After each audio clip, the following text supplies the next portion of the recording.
In this video, I wanted to discuss the case of Balan Wonderworld. I was pretty curious and I was pretty intrigued by it because it seemed like a unique game, like an interesting game, but then the way it was received was also something to reflect upon because it was made by senior developers, it was made by experienced developers, and it just shocks me that it was received in the way that it was. In that it was it's most likely a financial failure, although that is uncertain at this point, but it's not that well received by the general public. Now, first off, a couple of things to mention is that the game was meant to start off a franchise, but since it didn't sell well, it most likely will never get a continuation, unless somebody really believes in this idea within the company. So, by that standard, we can say that it was a failure. Second thing, it is getting a lot of bad reactions from the media. And that doesn't need to mean anything, really, except that it was not received well. And it was not received well by those who are the loudest out here, in the media, on the internet, etc. So in that standard, it is also a failure. Where it doesn't need to be a failure is in your experience with it. Or maybe as a game at all. It could be that it's just got a lot of bad press and therefore people consider it bad. But people considering something bad doesn't need to equal it being bad. And this leads me into explaining to people who are watching this video the way I try to critique games. And this was established in my previous video, but I'm trying to get a continuation with this, or continuity.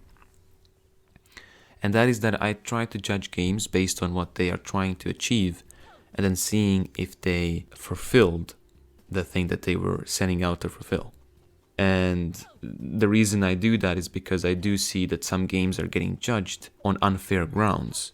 Last time I mentioned the case of Yooka-Laylee, but you can mention the case, for example, of the entire Sonic franchise, which is getting judged based on expectations from people and what they expect Sonic should be. And that's why I'm trying to implement my own way of judging things to try and be more fair. But this philosophy can be troublesome because then you can get away with anything. You can say, well, this game is just this, and you can't judge it, you can't critique it, and not being able to ask questions or be concerned about something is a ticket to, well, in an extreme case, totalitarianism. And it's just unhealthy for everybody involved. It's unhealthy for people who are making the product because they will never know what mistakes they made. And it's unhealthy for people playing because they will never advance their standards. And so critique is important. So how do you critique something if you don't have any standards to critique it? So I guess the way I flesh out this is that, well, it has something that it wants to achieve and you just judge it based upon if it achieved that well. But how do you define well? And that is a complicated question, and it is a concern generally in many things. And I guess the only correct answer for that I see so far is that, first of all, it's subjective and it's based on me and how I perceive it. And so what I would do is that if the game promises something and it doesn't tick off those boxes in the way that I perceive it, I will say that it has failed in that regard, or that it is bad in that regard. That said, I will also be mentioning or considering what the majority might think. And this is because even though creativity and freedom in creativity is important, you also want to sell your products. And you can't sell them only if you respect your own standards, even though that gives you a great background and great sort of bedrock, It makes you a strong, integral a person of integrity or company of integrity. If you are doing something completely void of what other people might think of it, that's also another extreme, which I'm not trying to promote. That being said, I hope that made sense, and I will start. So that's my philosophy behind judging things. So what did Balan Wonderworld want to achieve? Well, for me, it seems as though that Balan is a product. It's a concept with which the creators wanted to tell a story in an abstract way. A story of, it seems to be unfulfilled hearts, disappointed hearts, hearts that are going to transformation, and that sort of things. I'm not going to go into the depth because I myself am not too sure about it. But what is certain is that it was trying to tell you something. It was trying to be a story-oriented platformer, and abstract story at that. And I know this because the creator himself confirmed that. He said that he was never interested in making heavy stories for platformers before. And then this time he was trying to challenge himself, or he was trying to fulfill the need of the publisher, which in this case was Square Enix, who is usually only or mainly focused on stories. The second thing that this game promises is exciting gameplay. And this you can see in the promotional trailers and material. What the game has been showing off is the fact that it has a lot of costumes, and mainly it has been showing the parts where you actually use the costumes, which when I played the demo seems to be the most exciting parts, but for a wrong reason. So what the game wanted you to believe when you approached it is that it's a story-heavy or abstract story-heavy game that is also built upon a fun platformer. But that is a largely different story when you actually start to explore on what did the game actually achieve. And this is because potentially the game might have moved some people with its message. There is a chance that some people could relate to the certain things, they maybe understood certain things and they left an impact on them. And I really do like that. If it did that, that's a great plus. But it also turned off many people. And not only because of the bad press, but the demo was available for everybody. So it turned off me. I'm the one who also played the demo and then decided not to buy the game. And this is because even though the game offers somewhat of an interesting story that could potentially be strong and impactful, the gameplay is so oddly designed that it just cannot hold the story, and it cannot be the proper basis, and it's honestly a waste of time, the gameplay itself.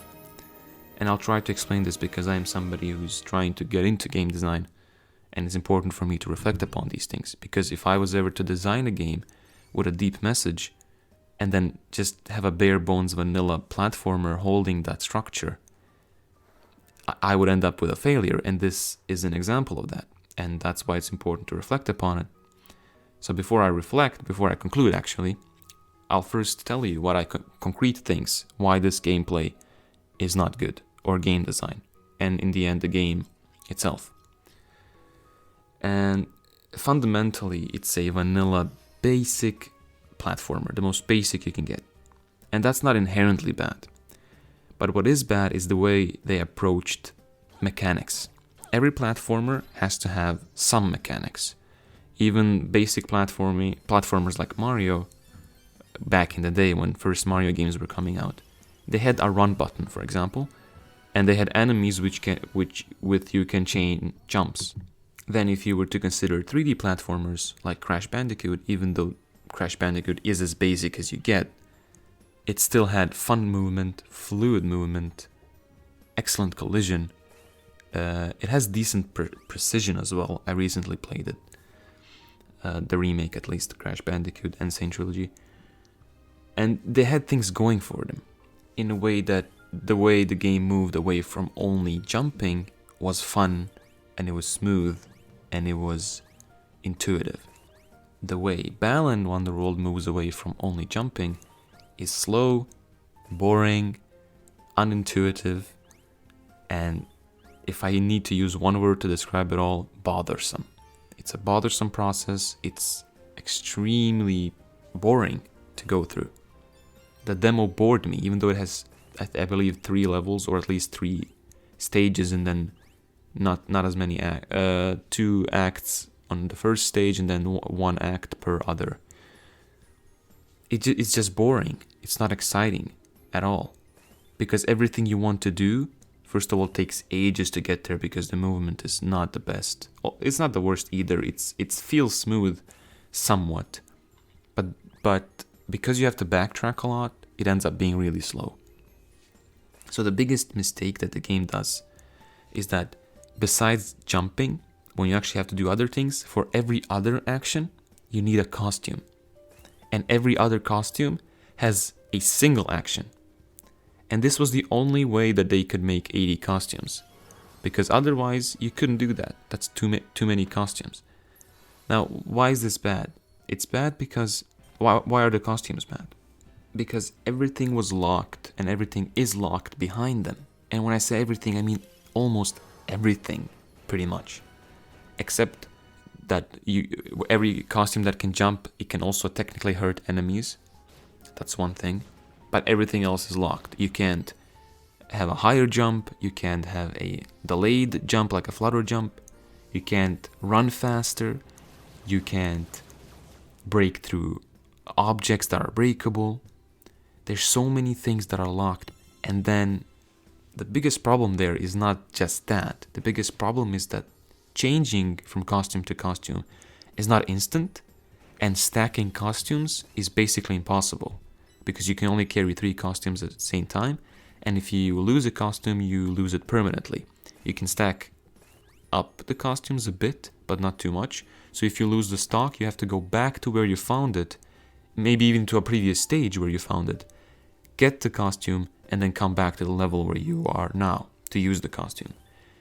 I am editing the audio now, and I noticed that I missed a crucial point, which was that you can carry costumes from world to world, but you have to go back to a nearest checkpoint to load the costumes that you collected. And even so, if you lose them, then they get removed from your stock, even in the cabin that you can activate on those checkpoints. So even then, they're not permanent. I just didn't mention that, but it doesn't change anything with the argument. Anyways, back to the main audio. The game is so limited as is and slow, it's just bothersome.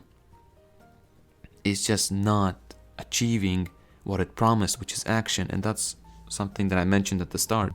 At the start I mentioned how in the trailers you can clearly see action going on with the costumes, but that action in the game is so limited, and it takes so much time to get there. It's very rare actually that you do it. Most of the time you're gonna be trying to find the proper costume for the most basic of things. Like for example, sometimes you want to achieve a higher ground, but your costume can only by a centimeter not reach the ground. And therefore you have to track back to get a better costume for that. And there's many examples like that. It's so limited, and it's so arbitrarily limited, and it so clearly wants you to spend a long time doing these things. My biggest bet, the best guess I have, is that either they were ignorant of this, or it was designed on purpose so it can justify the $60 price tag, because you will be spending a long time in this game. But it's not a long game per se. The stages are short. They just take a long time to complete because of these mechanics that prolong the experience arbitrarily, and they make it boring. Because you don't chain things, you don't experience a smooth platforming experience. You don't experience it. Rather, you just slowly go through things and change through costumes and perform the basic action. Now, again, it was important to establish the philosophy at the beginning, because I could say these things, but then why should the game be smooth, right? Who said that the game should be smooth? That's a legitimate concern when looking at these things. Well, if you are going to be a platformer, then you are getting into certain things and certain standards that were already set before you. And while that doesn't mean that you need to respect those completely, like you can't evolve from what others did, before you, it certainly means that there are a couple of things that, if you promote them as such, you have to meet those standards.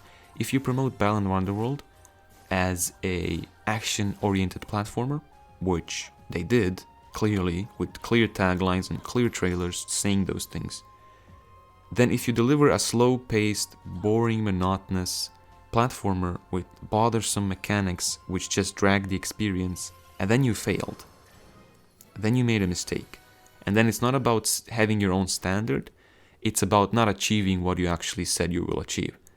It's not an exciting game with a bunch of costumes.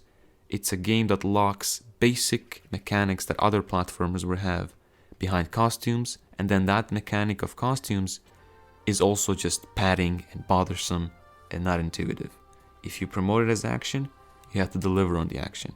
You can't say it's an action platformer and have it be extremely boring and just about walking and figuring out which costume can jump 1 centimeter higher so that I can get to something or somewhere where I want to get. My conclusion of the video will be, what should we learn from this? We as either you watching just cause, or you watching because you want to reflect upon the design of the game. What you could learn is that a game, whatever it is, needs to deliver on fronts that it promised it will deliver. For one thing. On another thing to consider is that the game needs to be a game, and it needs to be maybe not the most fun thing ever, but it needs to be engaging. Because no matter how impressive the message behind Balan Wonderworld might have been, the gameplay that is holding the message is so bad or boring based on its own standards that it just can't promote that message that it wants to promote. It makes people go away from it and makes people not want to experience the message because it's just bothersome. You can simply watch the cutscenes or an analysis somewhere else because the game is clearly doing something that no game should ever do. Wasting your time. It's wasting your time with bothersome mechanics, and that's simply, for me at least, unacceptable. And that's the reason I didn't even buy this game. No matter the price, because why do you want to waste my time with these mechanics? This is a waste of time. It's not action as you promised in the trailers and in the promotional material. It's a boring game, and it shouldn't be that. Now there's one last thing I want to touch upon before the video ends, because initially the video was supposed to end here, but I was actually surprised when I did some post-recording research or post-record research, and I was surprised in a way that I saw a lot of positive, not a lot of positive, but quite a few positive reviews and views regarding Balan Wonderworld, and I gave them a chance to hear them, to see what they mean, and they actually opened up a pretty important viewpoint that I took into consideration. There's a couple of things to consider here, but the most important are firstly how I noticed that the reviews that were bashing the game, they often revolve around, or they often relied upon just saying how the game is bad, or compare it to something and say, yeah, it's like that but worse. And I often felt like the criticism was not really meaningful, because they would point out something but then just say either, oh, it's bad, or they would say that it's supposed to be bad by itself. And I'm not sure. The best way I can explain this is, for example, mentioning the issue of the game being designed around one button. Now you can say that the game has problematic mechanics because of this, and that maybe they shouldn't have been so extreme. But just for you to say, and I saw some people do this, oh, by the way, the game has one button, therefore it's bad. I'm not sure I can get behind that philosophy, and I have a feeling that a lot of criticism was handled this way. It was some wild expectation, and then suddenly that wasn't fulfilled, and then therefore the game is bad. You need to explain why those things are bad, and I tried to do that with the movement, and that I wouldn't even argue that the game is like terrible because of that, but just that it certainly triggered a lot of bad reactions with people who expected a fast-paced action platformer, which was advertised, and they got a more of a strategic game. And that's another point. I saw one person arguing on Twitter. He was saying how, well, the game is just slower than people expected, and the game is, he was arguing that it's a bit more methodical, that you need to think about which costume you use for which action, you need to reconsider things when you replay levels, when you approach enemies. And I do get behind the logic. Certainly, I can see the appeal. It actually maybe even made me consider potentially buying the game if it gets on sale. Right now, I think it's a bit expensive for my budget, but all things considered, I was moved by these people. Moved in a sense that they managed to alter my opinion, because I noticed that a lot of the negativity was simply people proclaiming things without actually critiquing what makes what bad. And I'd noticed that sometimes things get hated on just because it's popular to hate on them. It's kind of the accepted norm. And I don't want to be a part of that. So the video initially was critiquing the game completely and negatively, but now I do see things differently, and I guess I have a balanced approach to the game. I would say that it's not what they maybe led you to believe it is. It's not a action-filled platformer with like fast chaining of jumps and stuff like that, but it is a methodical, slow-paced platformer with interesting mechanics and something you need to get invested into in order to fully appreciate, I guess. So in that regard, I will not call the game bad, but still I stand by my argument that it didn't fulfill the things that it advertised, and that as a aspiring game designer, I can say that if you advertise something as such, it needs to fulfill those things. And if you don't do that, people are going to get false expectations, and you're going to end up with a potentially good game that was overshadowed by people whose expectations were not met because you set the wrong expectations. Either way, that this I could still be wrong about everything I said in this video, so if anybody comes across this, please comment your opinion and your views. So I'm not calling the game bad or good. If you liked it, that's right. If you didn't, that's also right. I was just pointing out things.